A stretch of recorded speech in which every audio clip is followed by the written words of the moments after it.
comme à chaque mercredi, nous passons maintenant à la chronique environnement. Pour en parler, nous retrouvons Mélanie Poquet. Bonsoir Mélanie, ça faisait longtemps qu'on ne s'était pas vu pour parler environnement. Alors à Bois d'Arcy, les jardiniers ont aménagé des lieux de la commune à partir de matériaux de récupération et vous allez nous en parler.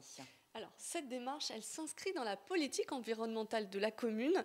L'idée est venue des services techniques de la ville, des jardiniers. 5 agents ont réalisé de nouveaux aménagements. Écoutez Jérémy Demassier, il est adjoint au maire en charge de l'environnement. Il était au micro de Mickaël Elmidoro et Guillaume Lesquer.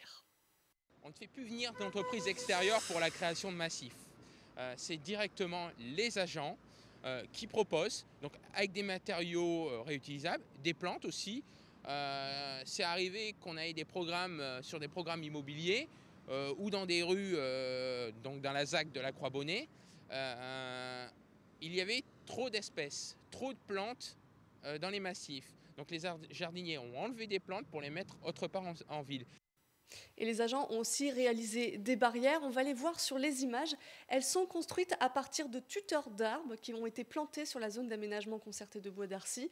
Les arbres étant maintenant assez solides, les tuteurs ont pu être enlevés. Les pierres aussi ont été récupérées dans la ZAC lors des différents travaux immobiliers. Alors sur ces aménagements, il y a aussi des copeaux de bois provenant des arbres élagués de la commune. Les copeaux permettent de créer un paillage, une technique de jardinage évitant notamment la rétention d'humidité au niveau du sol pendant la période estivale et il réduit également l'usage des produits phytosanitaires. La ville a atteint le zéro phyto. Alors, petite précision, les produits phytosanitaires, ce sont ces produits chimiques que l'on utilise pour soigner ou prévenir des maladies de végétaux ou aussi pour le désherbage. Ils appartiennent à la famille des pesticides. Zéro phyto, c'est donc une réduction de l'impact sur l'environnement, mais pas seulement. La ville souhaite faire des économies et l'utilisation de matériaux de récupération a aussi un impact sur le prix. Il n'y a plus ou peu d'achats, il y a moins d'entretien. L'aménagement de l'entrée de ville rue Henri Barbus, qu'on voit à l'image, a nécessité un budget de 1 700 €. On peut très vite arriver sur cette entrée de ville si on passe par une entreprise extérieure, tourner autour de 10 à 15 000 €.